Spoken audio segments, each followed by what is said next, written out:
दादी दादी माँ दादाजी की मृत्यु के बाद बहुत उदास रहती और उन्हें यह संसार जो है वह भ्रम में डालने वाला आडंबर जैसा लगता। दादा जी को हमेशा दादी जी कहती थी कि वह पहले मरेंगी और आप बाद में, लेकिन दादाजी उन्हें छोड़कर पहले ही चले गए। इन सब बातों को वह सोचती और उदास रहती। उसी के साथ ही दादा की मृत्यु के बाद उनके काम में जिन लोगों से पैसा उधार लिया था वे लोग भी अब चढ़ के मांगने लगे, जिससे दादी को और भी चिंता होती थी। घर की परिस्थिति भी डामाडोल हो गई थी। दादी ने बहुत मना किया कि पैसे कम खर्च करें, और परंतु पिताजी ने दादाजी के श्राद्ध में बहुत ही ज़्यादा पैसा कर्जा लेकर के खर्च किया। जो लोग उस समय मुंह में राम बगल में छुरी, यह एक मुहावरा है। मतलब कि मुंह पे अच्छा बोलने वाले और वही लोग पीठ पीछे जाकर बुराई करते हैं, जिसका अर्थ होता है धीरे धीरे करके दादी माँ ने सारे लोगों के पैसे चुका दिए। दादी माँ अक्सर उदास रहा करती।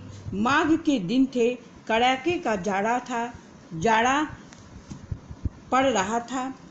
पछुआ का सन्नाटा और पाले की शीत हड्डियों में घुसी पड़ती। शाम को मैंने देखा दादी माँ गीली धोती पहने कोने वाले घर में एक संदूक पर दिया जलाकर हाथ जोड़कर बैठी हैं। उनकी स्नेह कातर आंखों में मैंने आंसू कभी नहीं देखे थे। मैं बहुत देर तक मन मारे उनके पास बैठा रहा। उन्होंने आंखें खोली। दादी माँ, मैंने धीरे से कहा। दादा की मृत्यु के बाद दादी माँ हमेशा उदास रहती। एक दिन माघ के महीने में कड़ाके की ठंड पड़ रही थी। माघ का महीना होता है जनवरी का महीना, जिसमें कड़ाके की ठंड पड़ती है और पछुआ का सन्नाटा और पाले की शीत हड्डियों में घुसी रहती है। पछुआ हवा और पाला में इतनी ठंड होती है जो हड्डियों को भी कंपकपा देती है। शाम को दादी माँ नहा धो करके गीली साड़ी ही पहन करके एक संदूक पर दिया जलाकर हाथ जोड़कर बैठी थी। उनकी स्नेहमयी कातर आंखों में मैंने आंसू कभी नहीं देखे थे, परंतु उस दिन दादी की आंखों में आंसू थे। मैं उनके पास ही बैठ गया और धीरे से बोला, दादी माँ। दादी माँ ने आंखें खोली और कहा, तू यहाँ क्यों बैठा है? दादी माँ, एक बात पूछूं, बताओगी ना? मैंने उनकी स्नेहपूर्ण आंखों में की ओर देखा। क्या है, पूछ। तुम रोती थी। दादी माँ मुस्कुराई।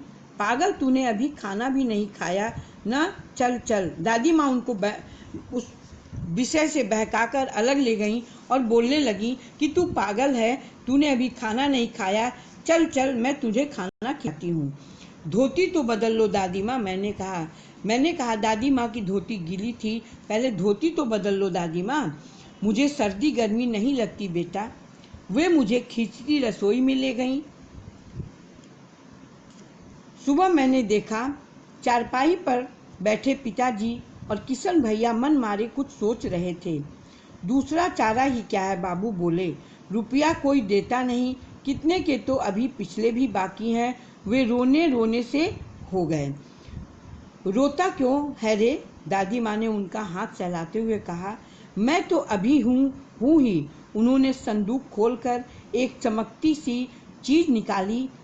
तेरे दादा ने यह कंगन मुझे उसी दिन के लिए पहनाया था। उनका गला भर आया। मैंने इसे पहना नहीं, इसे सहेज कर रखती आई हूँ। यह उनके वंश की निशानी है। उन्होंने आंसू पोंछ कर कहा। पुराने लोग आगा पीछा सब सोच लेते थे बेटा। दूसरे दिन मैं सुबह उठा तो देखा कि चारपाई पे पिताजी और किशन भैया बैठे हुए कुछ सोच रहे हैं। उनके चेहरे पे चिंता साफ झलक रही थी। तभी दादी माँ ने बोला कि चिंता किस बात की है?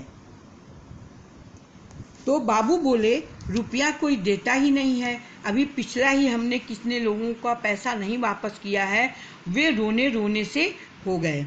तभी दादी माँ ने उनको डांटा और कहा, रोते क्यों हो? अभी तो मैं हूँ ही। उन्होंने माथा सहलाते हुए कहा।